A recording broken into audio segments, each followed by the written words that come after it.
أسارير وجه صبيح تسر أسارير وجه صبيح. اعوذ باللہ من الشیطان الرجیم، بسم اللہ الرحمن الرحیم۔ ہم جو ہے پچھلی کلاس میں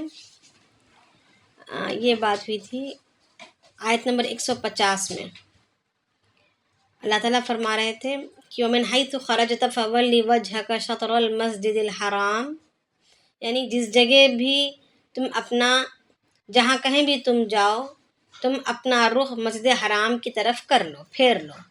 وَحَيْثُ مَا كُنْتُمْ فَوَلُّوا وُجُوهَكُمْ شَطْرَهُ، اور جہاں کہیں بھی تم ہو اپنے چہرے کو اسی کی طرف کر لیا کرو۔ لِأَلَّا يَكُونَ لِلنَّاسِ عَلَيْكُمْ حُجَّةٌ، یعنی اس لیے کہ لوگوں پر کوئی حجت باقی نہ رہے۔ إِلَّا الَّذِينَ ظَلَمُوا مِنْهُمْ، مگر وہ لوگ جنہوں نے اپنے آپ پر ظلم کیا وہ تو ایسا نہیں کریں گے۔ فَلَا تَخْشَوْهُمْ، سو تم ان سے نہ ڈرو۔ وَاخْشَوْنِي، صرف مجھی سے ڈرو، یعنی صرف مجھ سے ڈرتے ہوئے میری فرما برداری میں لگے رہو، میری اطاعت میں لگے رہو۔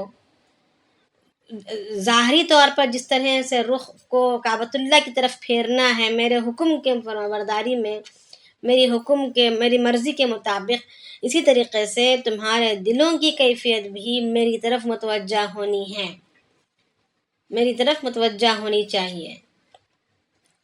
تو مقصد یہاں پر یہ ہے کہ وَاخْشَوْنِي، صرف میری مطلب مجھے سے ڈرو۔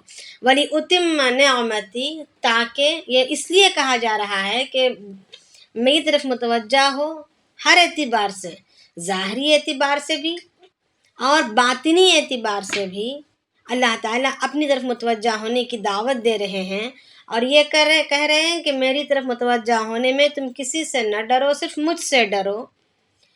اور اس کے نتیجے میں یہ بتلا رہے ہیں کہ وَلِأُتِمَّ نِعْمَتِي عَلَيْكُمْ وَلَعَلَّكُمْ تَهْتَدُونَ، تاکہ میں نعمت کو تم پر مکمل کر دوں، میں پورا کر دوں میری نعمت کو تم پر۔ وَلَعَلَّكُمْ تَهْتَدُونَ، اور اس کے نتیجے میں تم ہدایت پا جاؤ، تم ہدایت پر، راہ راست پر آ جاؤ۔ تو اب یہاں پر ہمیں پچھلے دنوں میں ایک شک پڑا تھا کہ نعمت سے کیا مراد ہے نا؟ تو اس کی مزید تشریح اللہ رب العالمین یہاں پر آگے آیات میں فرما رہے ہیں۔ کما ارسلنا فیکم رسولا منکم یتلو علیکم آیاتنا ویزکیکم ویعلمکم الکتاب والحکمت ویعلمکم ما لم تکونوا تعلمون۔ اللہ تعالیٰ فرما رہے ہیں جیسے کہ جس طرح ہم نے تمہی میں سے ایک رسول کو بھیجا، یعنی نعمت کے بارے میں بتا رہے ہیں کہ نعمت کیا چیز تھی، نعمت کے ضمن میں کیا کیا چیزیں آ رہی ہیں۔ تو اللہ تعالیٰ فرما رہے ہیں جیسے کہ ارسلنا فیکم، ہم نے بھیجا تمہی میں سے، تم میں، رسولا منکم، ایک ایسے رسول کو جو تمہی میں سے کا ہے، یتلو علیکم آیاتنا، جو تلاوت کرتا ہے تم پر ہماری نشانیوں کو، ہمارے احکامات کو، ہماری آیتوں کو، ویزکیکم، اور تمہیں پاک کرتا ہے، تمہاری ظاہریت کو بھی اور تمہاری باطنیت کو بھی، تمہیں ظاہری گند سے بھی پاک کرواتا ہے، چاہے وہ جسمانی گندگی ہو یا وہ اخلاقی گندگی ہو یا پھر وہ ہماری سوچ، ہماری ارادوں کی گندگی ہو، جس قسم کی بھی گندگی ہو، ہر چیز سے تمہیں پاک کراتا ہے، پاک ہونا اور پاک رہنا سکھلاتا ہے، اس پر مشقت دلاتا ہے، قربانیاں دلاتا ہے اور آپ کو پاک کرتا ہے۔ وَيُعَلِّمُكُمُ الْكِتَابَ، اور تیسرے درجے پر آ رہا ہے کہ اور سکھلاتا ہے تم کو کتاب کو اور حکمت کو۔ یعنی اب یہاں پر پیچھے ابراہیم علیہ السلام کی جو دعا تھی، اسی دعا کو یہاں پر ہمارے لیے یہ انعام ہے، یہ ہمارے لیے نعمت ہے، اس صورت میں اس کو پیش کیا جا رہا ہے اور بیان کیا جا رہا ہے کہ جو پیچھے ابراہیم علیہ السلام کی جو دعا تھی، انہوں نے جو مانگی تھی، تو وہ دعا دراصل ہمارے لیے نعمت ہے۔ یہ شریعت کا آنا، رسول کا آنا اور ان کے ذریعے سے ایک مستقل شریعت کا دنیا میں عام ہونا، اور اس شریعت پر اس نبی کا ہمارے سامنے بیان کرنا، اور اس کتاب کو ہمیں پڑھ کر ہمیں سکھلانا، اس پر عمل کرنے کو سکھلانا، اور کن طریقوں پر عمل کیا جائے گا، کس انداز پر عمل کیا جائے گا، اس کا طور و طریقہ اپنی سنت کے ذریعے سے اپنی زندگی سے سمجھانا، اور پاک کرنا، باطنی اور ظاہری ساری گندگیوں سے پاک کرنا، ظاہری نجاستوں سے بھی اور باطنی نجاستوں سے بھی پاک کرنا۔ اب وہاں پر جو ہے دعا، جو ابراہیم علیہ السلام کی دعا تھی، اس کا انداز کچھ اس طرح تھا کہ وَيُزَكِّيكُمْ، جو پاکی اور صفائی والی بات تھی وہ بعد میں آ رہی تھی، پہلے کتاب اور حکمت کے سکھانے کی بات آ رہی تھی۔ ابراہیم علیہ السلام نے آیت نمبر 129 میں آپ دیکھ سکتے ہیں پیچھے پلٹا کر کہ کیا کہہ رہے ہیں، ربنا وابعث فیہم رسولا منہم یتلو علیہم آیاتک، یعنی اے ہمارے رب بھیج ان میں ایک رسول جو انہی میں کا ہو، جو کہ تلاوت کرے ان پر کتاب کو، علیہم آیاتک، جس پر آیتیں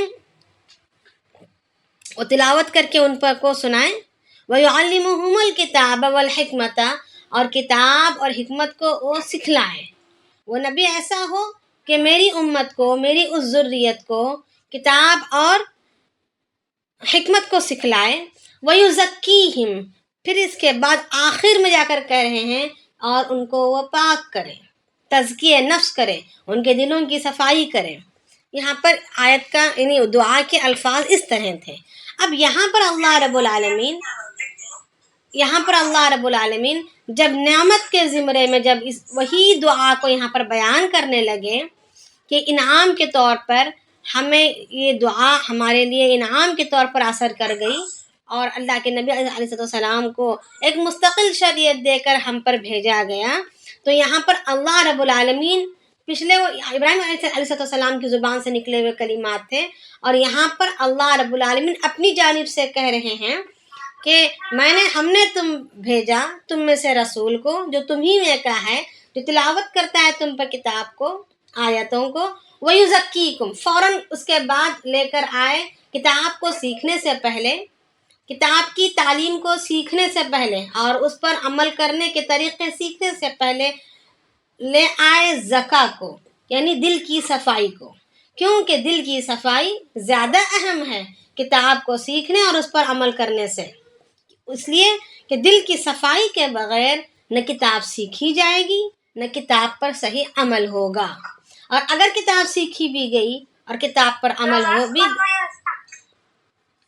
کس کا یہ مائی کون ہے، ذرا بند کریں تو مہربانی ہوگی۔ تو کتاب کو عمل کرنے سے پہلے تزکیہ نفس کا ہونا ضروری ہے۔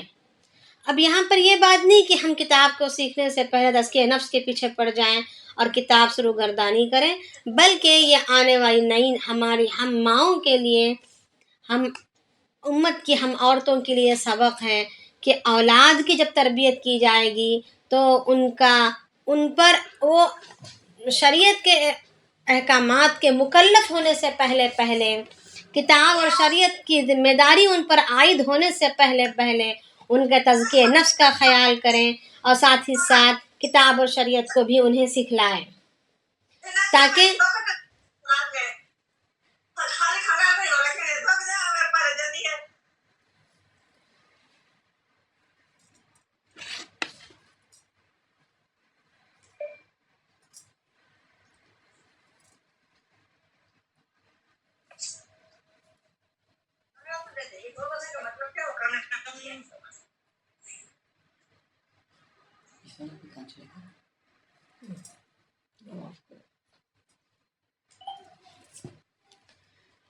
تو یہ اسلوب ہے ایک انسان کو زندگی گزارنے کے طریقے کا، اس کے سیکھنے کا، کہ ہم اللہ کے احکامات کو جانتے ہوئے کرنا یہ ہے کہ اولاد کی جب تربیت کی باری آئے گی، یا ہمارے بھی اپنی بذات خود کے عمل کے میدان میں بھی تزکیہ نفس کو اول درجے پر رکھیں گے، اپنے دل کی اصلاح کو، اپنے نفس کی اصلاح کو، اپنے آپ کو، اپنے دل کی برائیوں کی صفائی میں اس کو اول درجے پر رکھیں گے، کیونکہ ہماری نمازیں، ہمارے روزے، ہمارے صدقہ و خیرات، ہمارا جو کچھ بھی ہے، یہ سب کچھ جو ہے اسی وقت کارآمد اور مفید ہوگا جب کہ وہ دل کی صفائی کے ساتھ، دل کی پاکی کے ساتھ ادا ہوں گے۔ اعمال میں وزن اسی وقت پیدا ہوتا ہے جب کہ وہ صرف خالص اور خالص اس دل میں اللہ موجود ہو، کسی دنیا کی محبت موجود ہو، نہ کسی کی برائی موجود ہو۔ اسی لیے کہ اللہ رب العالمین فرماتے کہ کعبۃ اللہ کسی مومن کے دل کا توڑنا کعبۃ اللہ کو 70 دفعہ ڈھانے سے زیادہ بھاری ہے۔ یعنی کعبۃ اللہ کو تو ابراہیم خلیل اللہ نے بنایا اور مومن کے دل کو اللہ نے بنایا۔ تو اب یہ اللہ رب العالمین اس مومن کے دل کی قیمت کعبۃ اللہ سے 70 گنا زیادہ جب بتلا رہے ہیں، تو یہ اس لیے نہیں کہ ہم کسی کی گندگی دلوں میں رکھتے بیٹھیں، کسی کی برائیاں اپنے دلوں میں رکھ کر بیٹھیں، یا دنیا کی مال و متاع اور دنیا کی محبتیں دلوں میں اس دل میں رکھ کر بیٹھیں، یا تو دنیا کی چیزوں کی محبت، دنیا کمانے کی، دنیا جمانے کی، یا کسی اور مخلوق کی محبت دل میں سمانے کے لیے اس دل کو اتنی اہتمام سے نہیں بنایا گیا۔ یہ دل کے اندر کو اس لیے اہتمام سے بنوایا گیا کہ اللہ کی محبت کا مرکز بن جائے۔ اللہ رب العالمین کی بڑائی، اس کی شان، اس کی کبریائی، اس کی قدرتوں کے مظاہرے اس دل کے اندر سمائے ہوں۔ جب یہ دل صرف و صرف اللہ سے بھرا ہوا ہوگا تو پھر اس دل سے نکلنے والا ایک سبحان اللہ بھی احد کے پہاڑ سے زیادہ بھاری ہوگا وزن میں۔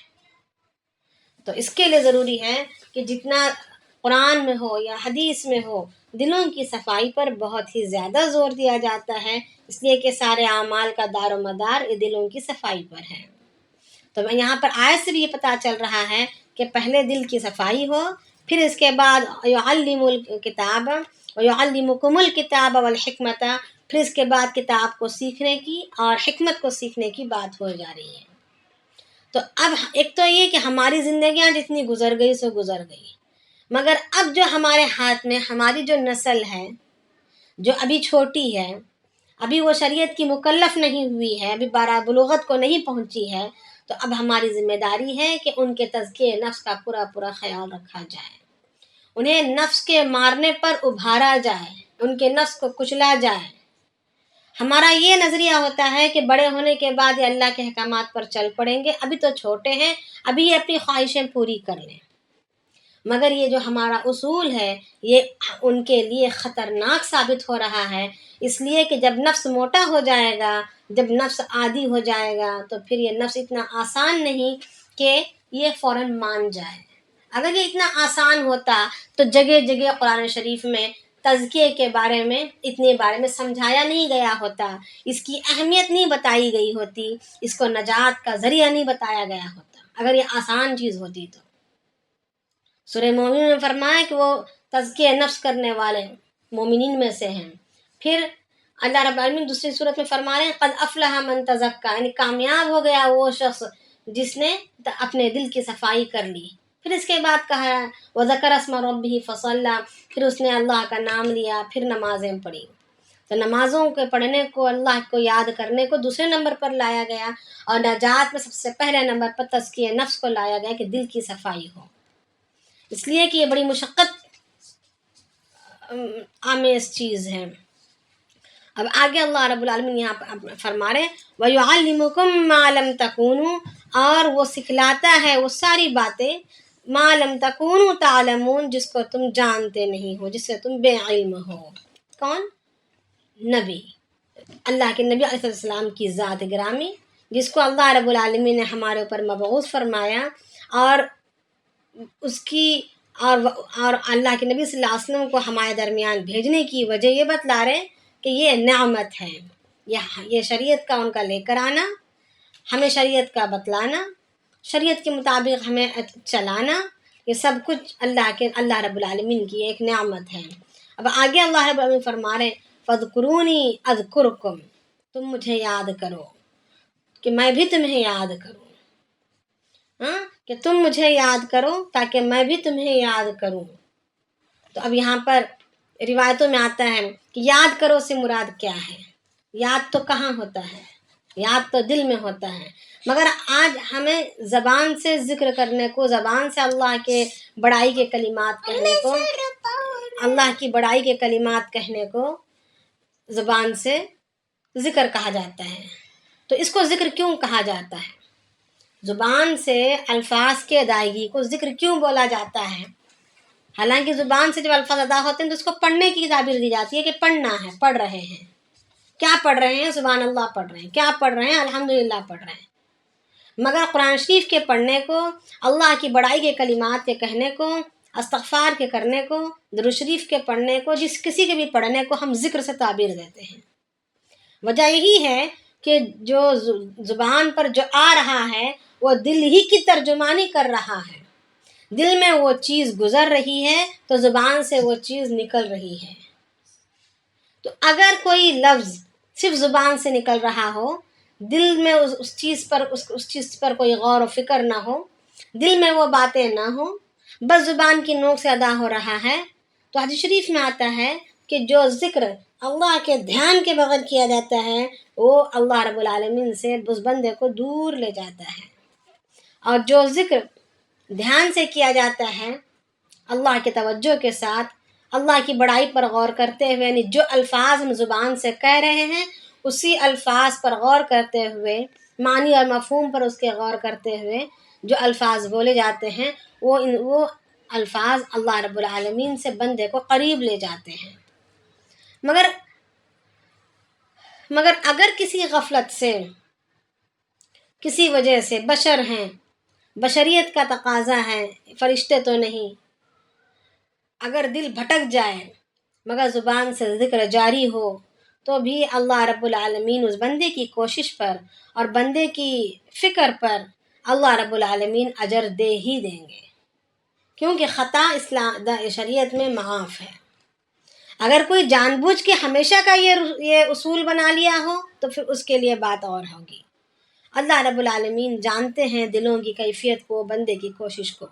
تو اللہ تعالیٰ فرما رہے ہیں کہ تم مجھے یاد کرو کہ میں تمہیں یاد کروں، واشکرولی، اور میری شکر گزاری کرو۔ جتنے انعامات میں نے تم پر عطا کیے ہیں ان انعامات کے بدلے میں شکر ادا کرو۔ اور اس کے ضد میں اللہ تعالیٰ فرما رہے ہیں ولا تکفرون، اور انکار نہ کرو، مطلب ناشکری نہ کرو۔ یہاں پر کفر کو ناشکری سے تعبیر دیا گیا ہے، یعنی انکار کرنا، نعمتوں کو اپنانا، یہ شکر گزاری ہے۔ اللہ تعالیٰ کی نعمتوں کا استعمال کرنا، صحیح استعمال کرنا، اللہ تعالیٰ کی دی ہوئی نعمتوں کا صحیح استعمال کرنا، شریعت دی گئی، شریعت پر چلنا، شریعت پر چلنے کے طور طریقے بتلائے گئے، ان طور طریقوں کو جان کر اس کو اپنانا۔ اس طریقے سے تعلیم دی گئی دل کی صفائی کی، تو دل کی صفائی میں اپنے آپ کو لگانا۔ جہاں کہیں بھی نفس کا اور شریعت کی بات سامنے آئے تو نفس کو کچلتے ہوئے شریعت پر چلنا۔ یہ سب کیا ہے؟ یہ سب شکر گزاری ہے، یعنی چل پڑنے کو، کر گزرنے کو، احکامات کے حکم کے مطابق عمل کے کرنے کو، اور اسی طریقے سے آنکھ اللہ رب العالمین نے امانت کے طور پر دی ہے، نعمت دی ہے، زبان نعمت ہے، کان نعمت ہے، ہماری صلاحیتیں، ہماری قابلیتیں، ہمارا دل و دماغ کی سوچنے کی ایک کا انداز، یہ سب کچھ اللہ تعالیٰ کی نعمت ہے، اور اس سب کا استعمال صحیح رخ پر، صحیح طریقے پر کرنے کو نعمت سے شکر گزاری سے تعبیر کیا جا رہا ہے۔ اور جہاں کہیں اس کا استعمال غلط ہو یا اس کو بیکار چھوڑ دیا گیا ہو، اپنانے سے چھوڑ دیا گیا ہو، یا تو پھر اس کا استعمال غلط کیا جا رہا ہو تو وہ کفر میں داخل ہے۔ یہی وجہ سے اللہ رب العالمین فرما رہے ہیں فَاذْكُرُونِي أَذْكُرْكُمْ، کہ تم مجھے یاد کرو کہ میں تمہیں یاد کروں۔ وَاشْكُرُوا اذکرونی کے بعد وشکرولی کہا گیا، یاد کرو سے مراد کیا ہے کہ میری دی ہوئی نعمتوں کو یاد کر کے اس پر چل پڑو۔ وشکرولی چل پڑنے میں آ رہا ہے، ولا تکفرون، اور چل نہ پڑنے میں، اس کو نظر انداز کر دینے میں یا منمانی کرنے میں تکفرون کا لفظ لایا گیا، یعنی اس کو ناشکری سے تعبیر کیا گیا۔ آگے اللہ رب العالمین فرما رہے ہیں اسی سے مطابقت ہے، یعنی اب اللہ تعالیٰ کی دی ہوئی ایک تو نعمتیں بتلا دی کہ نعمت اصل کیا ہے، شریعت کو نعمت کہہ دیا، نبی جو لے کر آئے، نبی جو پڑھ کر سنائے، نبی جو کر کے دکھلائے، نبی کی ذمہ داریوں میں جو جو کام ہمارے حق میں دیے گئے وہ سب کو نعمت قرار دیا گیا۔ اب اس کے بعد یوں کہا کہ نبی کے لائے ہوئی شریعت پر تمہارا چلنا ہی مجھے یاد کرنا ہے، اور اس پر عمل کرنا ہی میری شکر گزاری کرنا ہے، اور عمل نہ کرنا، اس کو نظر انداز کرنا، یہ میری ناشکری ہے۔ یہ بات بتلا دی۔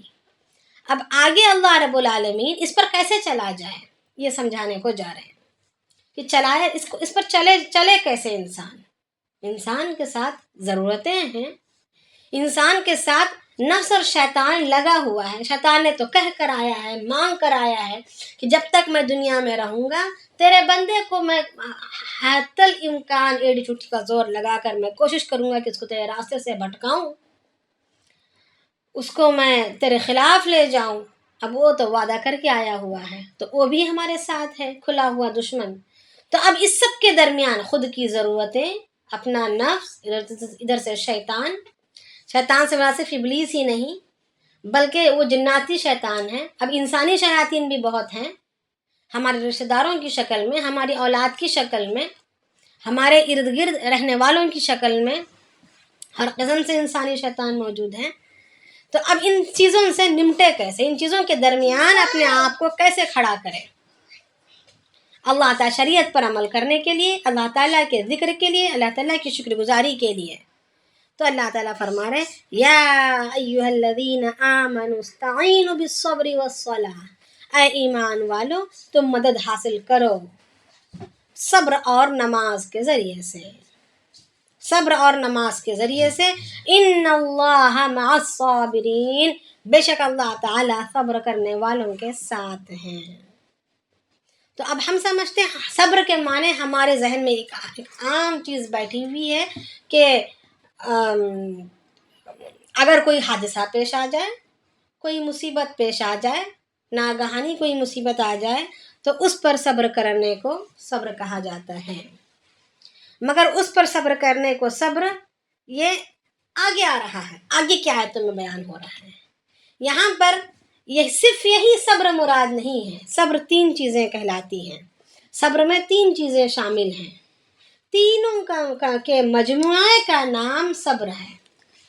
جب تینوں چیزیں اکٹھے ہمارے ساتھ زندگی میں آ جائیں گی تو پھر کہلایا جائے گا کہ صبر۔ اگر مصیبت پر اگر ہم نے رو دھو کے واویلا جتنا جی چاہے کرنا تھا کر لیا، شکایتیں جو کرنی تھی کر لی، خوب پھٹ پھٹ کر رو لیے، یا تو پریشان ہو گئے، اللہ کو ہم ہی ملے تھے نعوذ باللہ، اللہ تعالیٰ یوں ہیں وہ ہیں، اللہ تعالیٰ سو رہے ہیں، اللہ تعالیٰ یہ کر رہے ہیں، نعوذ باللہ پتہ نہیں کیا کیا زبان سے ہمارے شیطان نکال دیتا ہے۔ یہ سب کرنے کے بعد تھک کر چپ ہو جانے کا نام صبر نہیں ہے۔ اگر کسی نے اس وقت صبر بھی کر لیا بجائے کفریہ کلمات کے کہنے کے، اللہ پر واویلا شکوہ شکایت کرنے کے، اس وقت صبر کر لیا تو بھی یہ صبر کامل اور مکمل صبر نہیں کہلائے گا۔ صبر جو ہے 3 چیزوں کو شامل ہے۔ پہلا یہ کہ بندہ ایک تو اللہ تعالیٰ کی ایک تو یہ ہے کہ اللہ تعالیٰ کے احکامات کے پورا کرنے میں جو مشقت پیش آتی ہے، سارے کام چھوڑنا، سارے کاموں کو چھوڑ چھاڑ کر اذان کی آواز پر لبیک کہہ کر نماز کی طرف لپکنا، اس میں بھی مشقت ہوتی ہے۔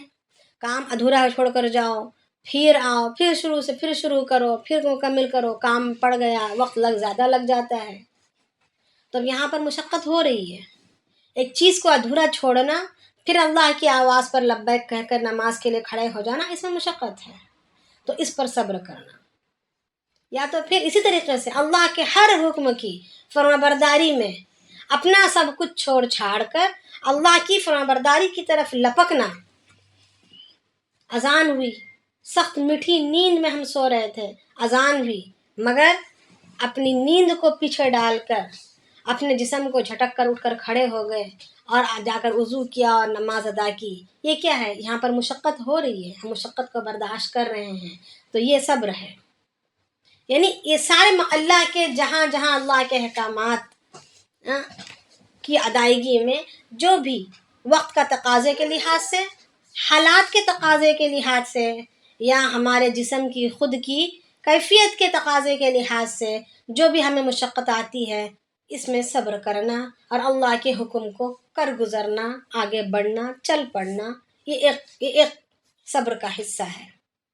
اور دوسرا، اللہ کی منع کردہ چیزوں میں، حرام اور گناہوں کی چیزوں سے بچنے میں جو ہمیں تکلیفیں اور دشواریاں آتی ہیں، تو اس میں صبر کرنا.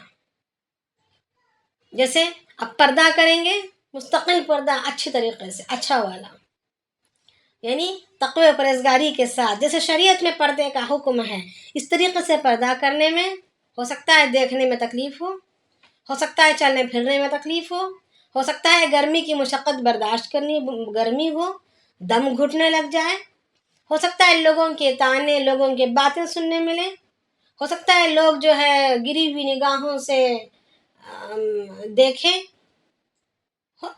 کئی چیزیں پیش آ سکتی ہیں. اس سب پر صبر کرنا، یعنی گناہوں سے بچنے میں، حرام کردہ اللہ تعالیٰ کی چیزوں سے بچنے میں جو مشقتیں پیش آئیں گی، جو دشواریاں پیش آئیں گی، حالات کے اعتبار سے ہو یا جسمی طبیعت کے لحاظ سے ہو یا لوگ معاشرے کے تعلق سے ہو، جہاں کہیں سے بھی کوئی مشقت آ رہی ہو، اس پر صبر کر کے اپنے آپ کو گناہوں سے دور رکھنا. اب غیبت کرنے کا موقع ہے، غیبت کرنے کو تو بڑا جی چاہ رہا ہے کیونکہ دل بڑا دکھا ہوا ہے اور غیبت کرنے کو جی چاہ رہا ہے، مگر اپنے آپ کو برداشت کرتے ہوئے، قابو میں اپنے آپ کو کرتے ہوئے، اپنے آپ کو بچائے رکھنا اور کسی کے سامنے ان کی غیبت نہ کرنا، یہ بھی بڑے صبر ہے. اسی طریقے سے چغل خوری میں بھی اللہ تعالیٰ کی ہر منع کردہ چیز میں اپنے آپ کو چل پڑنے سے روک لینا، یہ صبر کا دوسرا حصہ ہے. تیسرا اور آخری حصہ، کسی مصیبت کے پیش آتے وقت صبر کرنا، بجائے اللہ پر لعن دان کرے کہ اس پر صبر کرنا اور اللہ کی مرضی پر راضی رہنا. یہ صبر کے یہ 3 درجہ، 3 حصے ہیں، یہ 3 طریقے ہیں، یہ سب کو ملا کر صبر کہا جاتا ہے. تو اللہ تعالیٰ فرما رہے ہیں، تو سب سے پہلا یہ کہا گیا یا ایھا الذین آمنوا استعینوا بالصبر، کہ استعینوا کہا کہ تم میں مدد حاصل کرو. اب کس معاملے میں مدد حاصل کرو یہ نہیں کہا، بس مدد حاصل کرو. تو مدد حاصل کرو سے مراد کس میں؟ ہماری دنیا کے کاموں میں، روزی روٹی کے کمانے کے معاملے میں، گھر بار کے چلانے کے معاملے میں، اپنی اولادوں کی پرورش کے، ان کی پڑھائیوں کے، ان کی شادیوں کے، ان کے اپنے پیروں پر کھڑانے کے معاملے میں، یا دین کے کاموں میں آگے بڑھنے کے معاملے میں، جو بھی ہو. کس میں؟ بلکہ یہاں پر بات مطلق کہی گئی، سب کو عام ہے، سب کو عام ہے، چاہے وہ ہماری دنیاوی اعتبار سے وہ چیزیں ہوں یا اخروی اعتبار سے چیزیں ہوں، مگر اللہ رب العالمین نے تعلیم دی کہ تم مدد حاصل کرو سب کے معاملے میں. بچوں کی پڑھائیوں کا میں مسائل آ رہے ہیں، مدد حاصل کرو، کس کے ذریعے سے؟ صبر کے ذریعے سے. یعنی اگر خلاف شریعت جانے میں کام بنتا نظر آتا ہے تو صبر کرو اور خلاف شریعت مت جاؤ. اگر اللہ کے احکامات کے پورا کرنے میں کام کے نہ بننا نظر آتا ہو تو نہ بننے دو، مدد حاصل کرو. تم میری اللہ کے حکم کے مرضی کے خلاف یا شریعت کے خلاف قدم نہ اٹھاؤ، مجھ سے مدد حاصل کرو، صبر کرو وہاں پر اور مجھ سے مدد حاصل کرو. ایک تو صبر کے ذریعے سے، دوسرا نماز کے ذریعے سے. ایک تو اس حالات میں پڑھنے کے بجائے، اللہ کی مرضی کے خلاف چل گزرنے کے بجائے اپنے آپ کو روکتے ہوئے، اللہ کے حکم کے مطابق اپنے آپ کو روکتے ہوئے نماز کی طرف متوجہ ہو، نماز کے ذریعے سے اللہ کے دروازے کھٹکھٹاؤ۔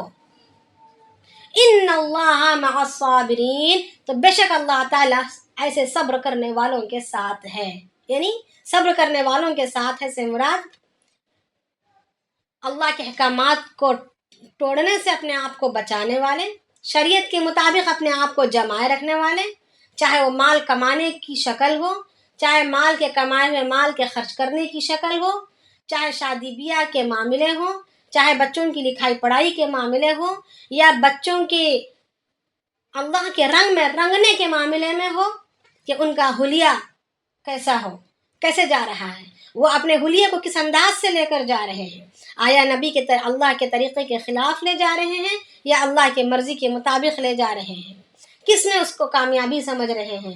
سارے کے سارے معاملات میں اگر بندہ صبر کرے، برداشت کرے، معاشرے کو برداشت کرے، اپنی سوسائٹی کو برداشت کرے، اپنے رشتہ داروں کو برداشت کرے، اپنے نفس اور اپنے شیطان کو برداشت کرے، سب کچھ کو برداشت کر کے کھڑے ہو رہے اور اللہ کی طرف اللہ کے دروازے کو کھٹکھٹائے نماز کے ذریعے سے، تو اللہ رب العالمین ایسے صبر کرنے والوں کے ساتھ ہو جاتے ہیں کہ آسمانوں سے مددیں اتریں گی اور اللہ رب العالمین شایان شان ان کے کاموں کو بنا دیں گے۔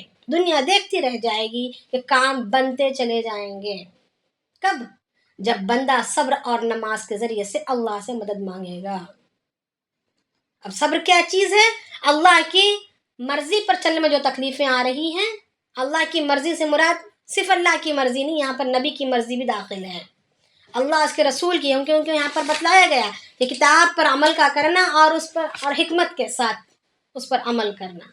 تو اللہ اس کے رسول کے خلاف اگر معاملات پیش آ رہے ہیں تو اس سے پرہیز کرتے ہوئے اپنے معاملات کو اللہ اس کے رسول کے مطابق چلانا، یہی صبر ہے، اور نماز کے ذریعے سے اللہ سے مدد مانگنا، تو پھر مدد اللہ سے مانگنا ہمارا قبول ہو جائے گا اور اللہ کی مدد شامل حال ہوگی، اللہ پاک شایان شان کاموں کو بنا دیں گے۔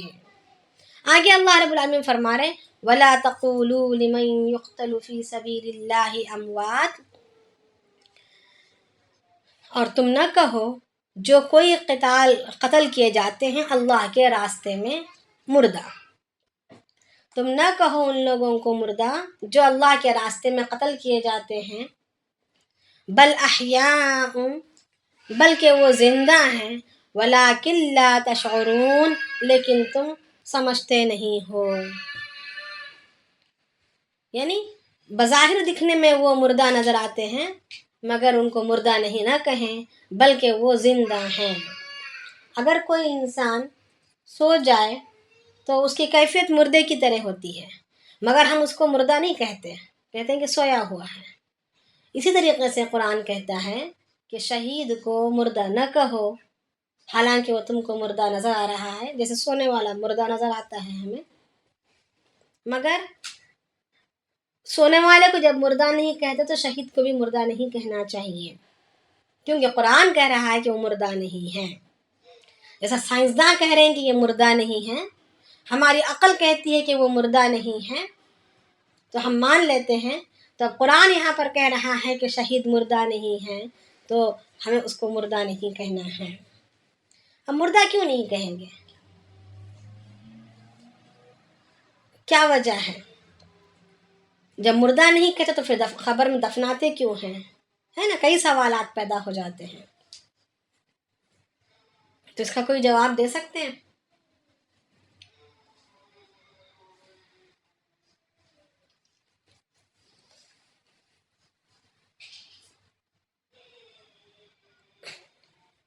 سب سے کے بارے میں بتایا گیا ہے، جی جو اللہ کی راہ میں قتل ہوتے ہیں ان کے بارے میں شہداء کے لیے کہا گیا ہے۔ جی، ان کو مردہ نہ کہو بلکہ وہ زندہ ہیں۔ تو کس اعتبار سے یہ زندہ ہیں، اس کو کوئی بتا سکتے ہیں کیا؟ میں یہ پوچھ رہی ہوں۔ روحانی اعتبار سے روح تو ویسے سب کی زندہ رہتی ہے نا، روح ہمیشہ سے نہیں ہے مگر ہمیشہ رہے گی، اللہ تعالیٰ کی ذات ہمیشہ سے ہے، وہ ہمیشہ رہیں گے، مگر انسان کی روح ہمیشہ سے نہیں ہے مگر ہمیشہ رہے گی. ایک دفعہ بن گئی ہمیشہ رہے گی. روح تو کسی کی مرتی نہیں. ان کے جسم بھی قبروں میں زندہ رہتے ہیں. ہاں جسم قبروں میں زندہ رہتے ہیں، ویسے سب کے زندہ رہتے ہیں. اگر میں بھی مر جاؤں، اللہ تعالیٰ لوگ بھی حکم نہیں دیتے کہ ان کے جسموں کو کھائے. یعنی دیکھیں یہاں پر یہ بات یہ سمجھنے کی ہے کہ سویا ہوا انسان بھی مردہ ہی کہلاتا ہے حدیث کی رو سے. جیسے ہم دعا پڑھتے ہیں اللہم بسمک اموت و احیا. سونے کی دعا کیا ہے؟ اے اللہ میں سونے جا رہا ہوں نہیں ہے، بلکہ کیا کہا کہ اے اللہ میں مرنے جا رہا ہوں. اے اللہ میں تیرے نام سے مرتا ہوں اور تیرے نام سے ہی جیتا ہوں. کیا کہہ رہے ہیں؟ مرتا ہوں میں، وہ کہہ کے مر رہے ہیں اللہ کو. حدیث نے یہ تعلیم دی کہ ہم مر رہے ہیں. پھر اٹھنے کے بعد کی دعا کیا ہے؟ الحمدللہ الذی احیانا بعد ما اماتنا. تمام تعریف اس اللہ کے لیے جس نے مجھے زندہ کیا میرے مرنے کے بعد. یعنی میں بھی مرا تھا تقریباً 5-6 گھنٹے، اس کے بعد اللہ کا احسان ہے کہ اللہ نے مجھے دوبارہ زندہ کیا. تو یہ بھی مر کر زندہ ہوا ہے. تو ہم ویسے بار بار مر رہے ہیں، بار بار روزانہ مر رہے ہیں، روزانہ جی رہے ہیں. تو مگر مرنے میں فرق کیا ہے؟ اس کی مثال ہمارے جسم میں خود موجود ہے کہ ہمارے جسم کی خود بعض حصوں میں روح زیادہ ہے، بعض حصوں میں روح کم ہے. جیسے ایڑی، وہاں پر اگر کوئی پن چبائے، کوئی سوئی چبائے تو اتنی ایسے تکلیف نہیں ہوتی. اگر وہی ہتھیلی میں چبائے، حالانکہ دونوں کی جلد ایک جیسی لگتی ہے، دکھنے میں تو شکل ایک جیسی ہے دونوں کے جلدوں کی، ہے نا، مگر وہاں پر روح زیادہ ہے. روح کا تعلق یہاں پر جسم میں زیادہ ہے اور ایڑی میں روح کا تعلق جسم کے اندر کم ہے. چلے اسی طریقے سے ابھی آنکھ ہے، آنکھ میں ہلکا سا تنکا بھی اگر گر جائے تو پہاڑ معلوم ہو جاتا ہے. مگر اگر بال پکڑ کر کاٹ بھی دیں تو تکلیف نہیں ہوتی. تو کیا بال مردہ ہیں؟ نہیں. اگر وہ مردہ ہوتے تو بڑھتے ہی نہیں تھے. بال باقاعدہ بڑھتے ہیں. تو کیا پتا چلا کہ اس کے اندر زندگی ہے، مگر زندگی کا روح کا تعلق وہاں پر کم ہے. اسی طریقے سے جب انسان سو جاتا ہے تو اس کی روح تو نکل جاتی ہے مگر بدن سے اس کا تعلق قوی رہتا ہے کہ ہلکی سی آہٹ سے اٹھ بھی جاتا ہے، وہ دوبارہ روح آ جاتی ہے، دوبارہ روح اس کے جسم میں واپس آ جاتی ہے، وہ جاگ جاتا ہے، الارم سے بھی جاگ جاتا ہے. بعضوں کی روح اتنی زیادہ اچھی طریقے سے بدن سے اس کا تعلق اتنا زیادہ نکل جاتا ہے کہ اٹھانے پر بھی نہیں اٹھتے، کافی مشقت لگتی ہے. مطلب یہ کہ اس کے جسم سے اس کا تعلق اتنا ہی گہرے طور پر ٹوٹ چکا ہے. اسی طریقے سے جب شہید ہوتا ہے، جو شہید ہوتے ہیں ان کا تعلق ان کے جسم سے بہت قریبی رہتا ہے. اتنا قریبی رہتا ہے کہ جس طرح زندہ انسان اگر مٹی پر سو جائے تو مٹی اس کو نہیں کھاتی، اسی طریقے سے قبر کی مٹی بھی اس کے جسم کے اندر اتنی زندگی باقی رہتی ہے، تعلق اس کے جسم سے اتنا زیادہ گہرا رہتا ہے کہ قبر کی مٹی، کیڑے مکوڑے بھی آس پاس نہیں آتے، اس قبر کی مٹی نہیں کھاتی شہید کو. ان کے جسم میں ان کے جسم کا جو گردش ہے، یہاں تک کہ خون بھی باقاعدہ تازہ رہتا ہے. یہ روایات سے، احادیث سے یہ باتیں ثابت ہیں کہ قبر کئی سال بعد بھی قبر کھودو تو باقاعدہ کفن کی تازگی کے ساتھ الیٹے ہوئے تھے. ہاتھ ہٹا، جہاں پر زخم لگا تھا انہوں نے ہاتھ رکھا تھا تو ہاتھ ہٹایا تو دوبارہ خون بہنے لگا. ایسے کئی صحاباؤں کی واقعات آتے ہیں. تو پتہ یہ یہاں پر یہ مطلب یہ ہے کہ ان کے جسم کا تعلق ان کے روح سے اتنا گہرا ہے. اور جو انسان جتنا زیادہ گنہگار رہے گا، جو انسان جتنا زیادہ گناہوں میں ملوث رہے گا، اتنا ہی اس کے جسم کا تعلق اس کی روح سے گہرائی کے ساتھ دور رہے گا مرنے کے بعد بھی. تو یہاں پر یہ ہے. تو اب یہاں پر اللہ رب فرما رہے ہیں کہ شہیدوں کو یہ خصوصیت دی گئی ہے کہ انہوں نے اپنی جانوں کو قربان کیا ہے اللہ کے دین کے خاطر. تو ان سے بڑھ کر، ان سے زیادہ بہتر انسان کے اعمال کس کے ہو سکتے ہیں؟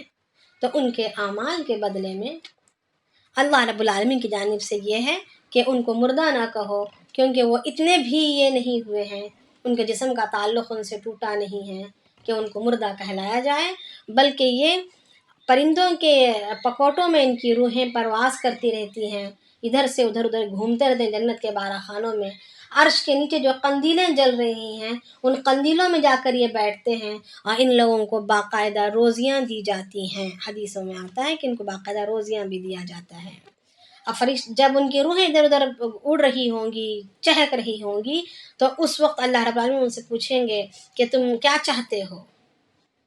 تو اس وقت شہید کہیں گے کہ اللہ تو نے تو سب کچھ دے رکھا ہے، اب اور ہمیں کیا چاہیے؟ بعض روایت میں آتا ہے کہ ان کے ہی سوال پھر اللہ تعالیٰ ان سے جب سوال کرے گا تو وہ کہیں گے کہ اللہ ہم دوبارہ دنیا میں جانا چاہتے ہیں تاکہ ہم دوبارہ قتال کرتے ہیں، راستے میں دوبارہ ہم قتل کیے جائیں اور ہمیں یہ جو درجہ ہمیں عنایت ملا ہے یہ دگنا ہو جائے۔ تو اللہ تعالیٰ فرماتے ہیں کہ میں لکھ چکا ہوں کہ کوئی بھی مرنے کے بعد دوبارہ دنیا میں لوٹے گا نہیں، تو اس لیے میں تمہیں بھیج نہیں سکتا۔ تو اگر کسی کو کچھ سوال ہے تو سوال کر لیں، کیونکہ پھر آگے پھر بات بڑھ جائے گی جی انشاءاللہ۔ پھر جی ایک تو میرا یہ سوال ہے کہ آپ نے کہا ہے کہ ان کی روحیں جو ہیں شہید ہیں جو ہوتے ہیں ان کی روحیں پرندوں کے پروں میں ہوتی ہیں، آپ نے یہ کہا؟ بعض روایتوں میں آتا ہے کہ پرندوں کے پروں کے نیچے کے حصوں میں ان کی روحیں رہتی ہیں، اور وہ پرندے جہاں جہاں اڑ کر جائیں گے وہاں وہاں چہکتے ہوئے یہ پہنچتے رہیں گے۔ بعض روایت میں آتا ہے کہ سبز رنگ کے پرندوں کی شکل میں ان کی خود روحیں پرواہ ادھر ادھر چہک رہی ہوں گی، پرندوں کی شکل میں۔ جی اگر بچے ہم سے سوال کریں تو پھر ہمیں ان کو بتا سکتے ہیں نا یہ۔ اور دوسری بات یہ کہ لیکن بچے جیسے ابھی قبر میں ہیں تو ان کو اللہ پاک جو روزی دیتی ہیں وہ فرشتوں کے ذریعے مطلب یہ کھاتے پیتے ہیں، اس طرح ہو سکتا ہے، ایسے یہ تو حالت برزخ کی بات ہے، تو اب ان کو روزیاں دی جاتی ہیں۔ قرآن شریف بھی کہتا ہے کہ ہم یہ زندہ ہیں، اور حدیثوں میں بکثرت آتا ہے کہ ان کو روزیاں دی جاتی ہیں، تو وہ روزیاں ان کی روحوں کو دیا جائے گا یا ان کے جسموں کو دیا جائے گا، یہ اللہ تعالیٰ کے علم میں ہے۔ کیونکہ مثال کے طور پر جب انسان سوتا ہے تو خواب میں دیکھتا ہے کہ وہ کچھ کھا رہا ہے، تو اصل میں وہاں پر اس کی روح کھاتی ہوتی رہتی ہے، مگر بعض خواب ایسے بھی ہوتے ہیں کہ وہ جاگنے کے بعد بھی وہ ایک لذت اور ایک کیفیت محسوس کرتا ہوتا ہے۔ تو دنیا میں جب انسان کے ساتھ کوئی بات پیش آتی ہے تو اس کا تعلق جسم کا تعلق روح سے بہت زیادہ ہے، جاگتے ہوئے انسان کی بات کہہ رہی ہوں میں، جاگتا ہوا انسان کا تعلق اس کی روح کے ساتھ زیادہ گہرا ہوتا ہے، قوی ہوتا ہے۔ تو آپ مجھ سے بات کر رہے ہوتے ہیں تو اصل میں یہ آواز میرے کانوں سے ہوتے ہوئے نہیں، میرے جسم کے ذریعے سے روح تک پہنچ رہی ہوتی ہے نا؟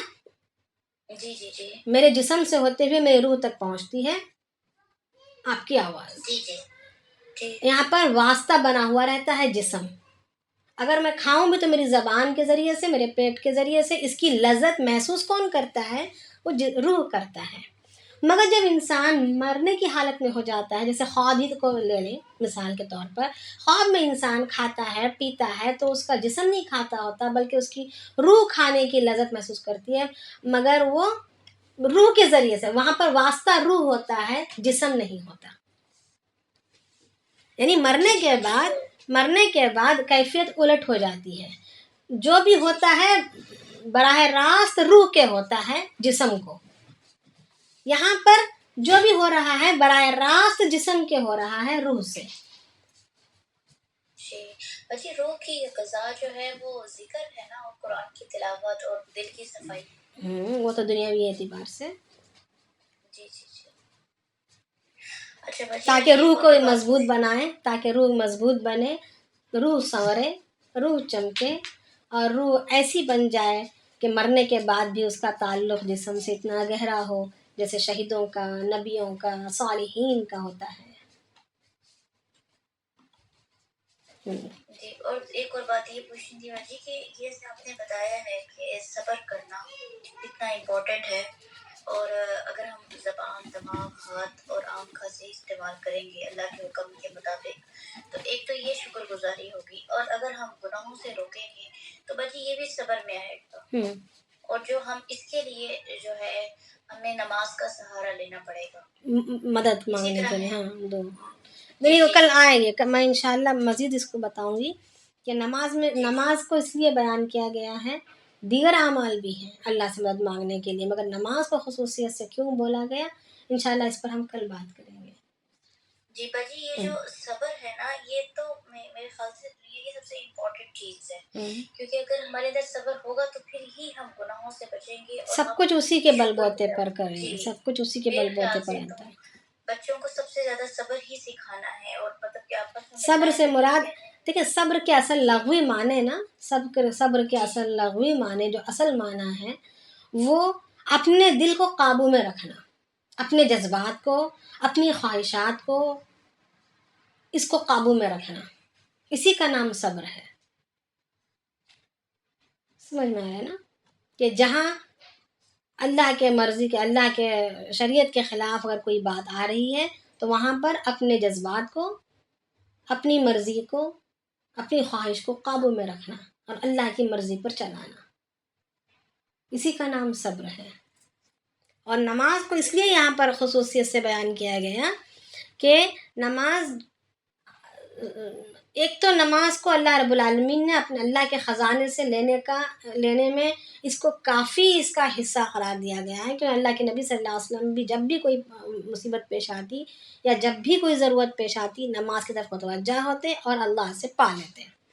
اور نماز کو دیا ہی گیا عرش کے خزانے کی کنجیوں کی شکل میں، کہ نماز کنجی ہے اللہ کے خزانوں کی، کہ جب نماز عنایت کی گئی تو صحابہ کو مچلنے لگ گئے، تو کفار نے دیکھ کر پوچھا کہ کیا بات ہے، کوئی خزانہ ہاتھ لگ گیا؟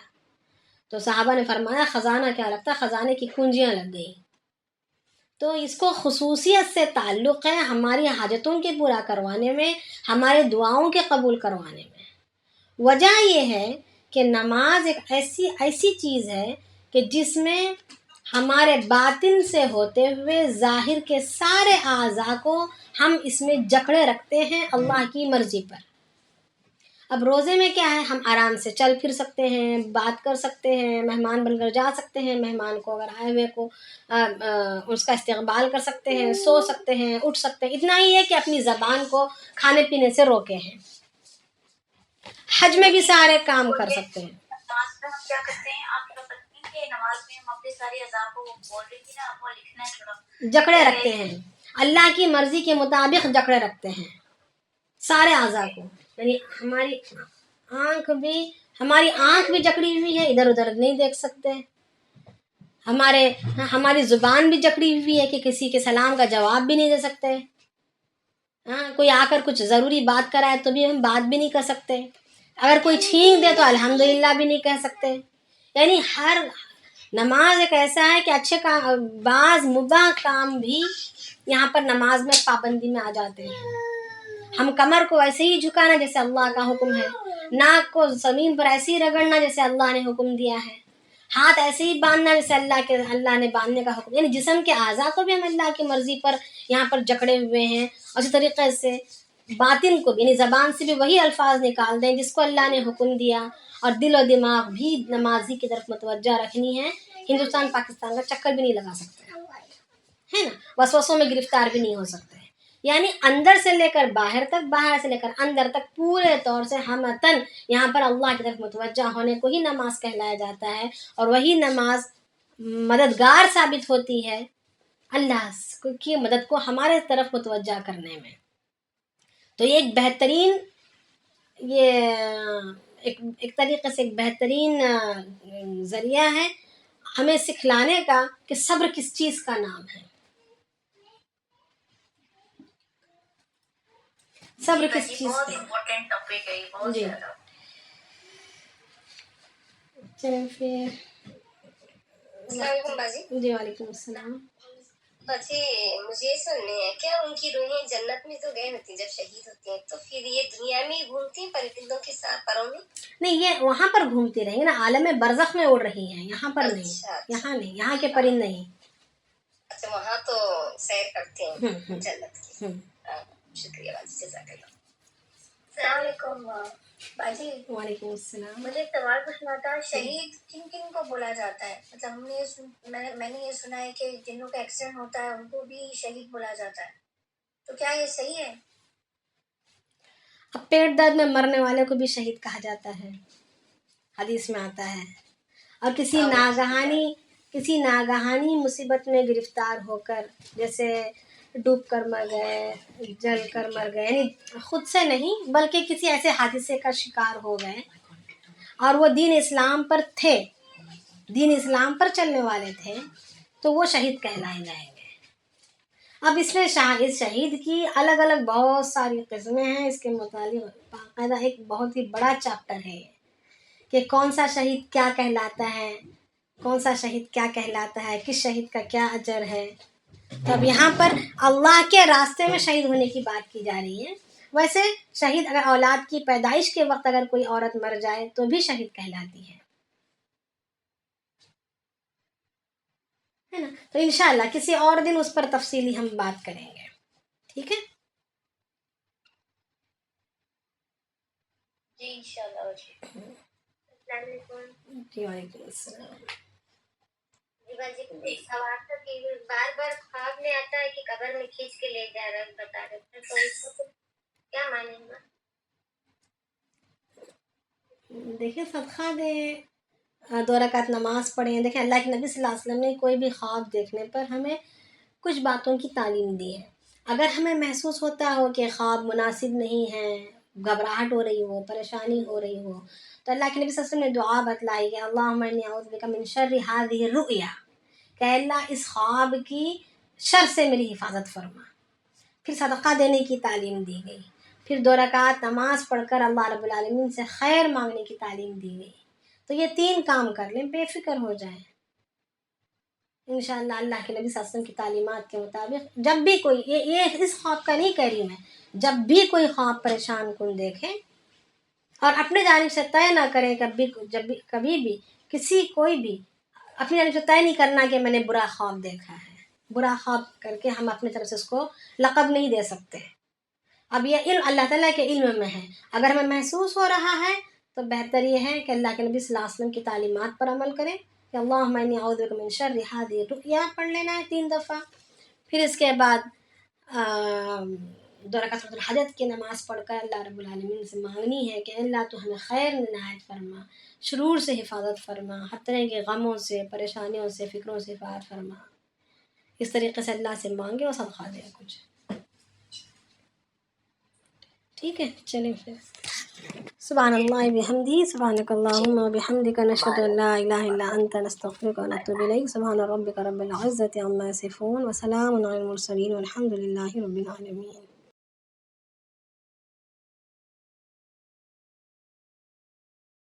تقال العثار العظام به ويعود الهوى ككبش ذبيح بذكر الإله تطيب الحياة تسر أسارير وجه صبيح تسر أسارير وجه صبيح.